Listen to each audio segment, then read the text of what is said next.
It starts with a single notification, a flicker of light on a screen, a message that, on its own, seems insignificant. But in the sprawling, interconnected world of online content creation, a single spark can ignite a firestorm. This is a story about influence, accountability, and the digital ghosts that haunt our timelines. It's a story about what happens when a community turns on one of its own. Viewer discretion is advised.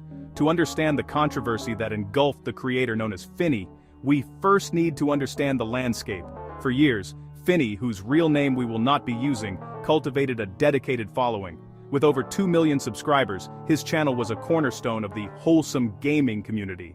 His content was known for its positive, family-friendly tone, a digital safe harbor in an often toxic online world.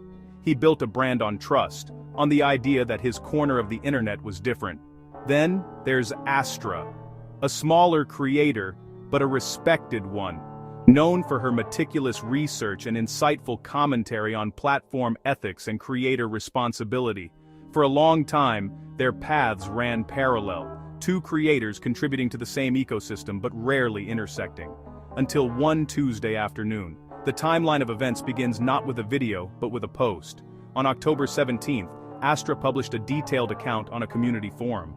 It didn't name Finney directly at first. Instead, it described a pattern of behavior from a major creator in her niche. She alleged that this creator had, for months, engaged in what she termed collaborative plagiarism. The accusation was specific. The creator would allegedly approach smaller channels for collaboration, gain access to their upcoming video concepts and scripts under a non-disclosure agreement, and then mysteriously back out. Weeks later, a video with a strikingly similar premise, structure, and even key talking points would appear on the major creator's channel, leaving the smaller creator with a devalued project and no recourse. The post was a bombshell. Within hours, the community was buzzing. Speculation ran rampant. Who was this major creator? Astra remained silent, letting the post speak for itself, but other small creators began to emerge from the woodwork. One by one, they replied to Astra's thread, sharing eerily similar stories. They described NDAs that felt more like traps. They spoke of shared Google Docs with access logs that suddenly stopped. They recounted conversations where their unique ideas were praised, only to be ghosted. A pattern was forming, and all signs were beginning to point in one direction. 2 days later, on October 19th, the first direct link was made. A mid-sized channel, Pixel Pilots, released a video titled Our Story. They provided screenshots of email exchanges and script outlines, placing them side by side with a video Finney had released 2 months prior. The resemblance was, to many, undeniable. This is where the evidence begins to stack up. Let's examine the core claims. The Pixel Pilots video, which was set to be a deep dive into the lost history of a retro gaming console, was based on months of original research. Their script, which they shared with Finney's production team in good faith, contained 3 unique, previously undiscussed historical anecdotes. Finney's video, titled Gaming's Greatest Secret, featured all 3 of those same anecdotes, presented in the same order. We analyzed both scripts. The Pixel Pilot script reads, "The console's failure wasn't just marketing. It was a critical flaw in the processor's cache, a detail buried in engineering logs from 1994. Finney's video narration states, but the real reason it failed? Not bad ads. It was a deep flaw, a problem with the processor's cache, something you'd only find if you dug through old engineering logs. The phrasing is different, but the core discovery, the narrative hook, is identical. This was just the beginning of the montage. In the days that followed, 4 more creators came forward with similar evidence. One had a concept for a charity livestream event, complete with a unique branding package and guest list, which was allegedly replicated by Finney's team for a different charity, cutting the original creator out entirely. Another had a video essay concept analyzing the narrative design of an indie game, only to see a video with the same thesis and key analytical points appear on Finney's channel a month later. The weight of the evidence, presented through a flood of screenshots, screen recordings, and side-by-side comparisons, became overwhelming. The court of public opinion was beginning to reach a verdict. Finney's comment sections, once a bastion of positivity, became a waterfall of questions and accusations. His subscriber count, for the first time in his career, began to drop.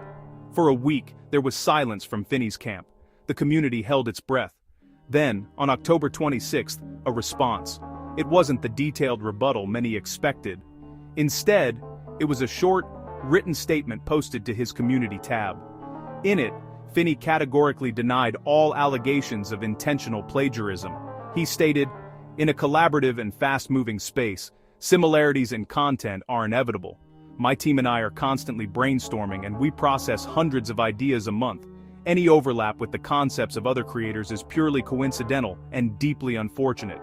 He did not address the specific evidence presented by Pixel pilots or the other creators. He offered no counter-evidence. He simply denied the intent. To his accusers, this response was insufficient. They argued that the issue wasn't about broad coincidental similarities.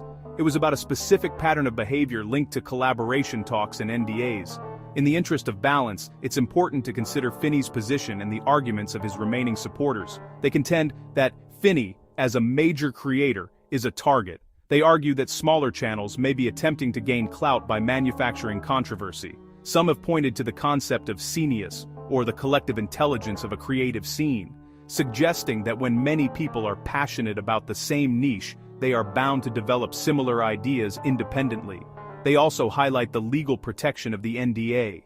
If no breach of contract occurred, they argue, then no legal wrongdoing took place. However, critics of this view emphasize the distinction between what is legal and what is ethical. They argue that using an NDA to solicit ideas and then reproducing them, even if legally protected, violates the spirit of collaboration and represents an abuse of power. It creates a chilling effect where smaller creators become too afraid to collaborate with larger ones for fear of having their intellectual labor exploited. So, what are the takeaways from this complex and messy situation? This controversy has peeled back the curtain on the creator economy. It highlights a significant power imbalance. Larger creators have resources, teams, and legal protections that smaller creators simply do not. It also serves as a stark reminder of the importance of clear, ethical guidelines in creative collaborations. An NDA should be a tool for mutual protection, not a weapon for exploitation. This incident has forced a platform-wide conversation. What does it mean to own an idea in a digital space? How can we better protect the intellectual labor of independent creators? And what is the responsibility of the community when allegations like this surface? It's a call for greater transparency and a reevaluation of the unwritten rules that govern online creative spaces. Ultimately, the story of Finney and the creators who spoke out is not just about drama. It's about the evolution of a new kind of industry, one that is still figuring out its own rules. It's a cautionary tale, but perhaps it can also be a catalyst for positive change.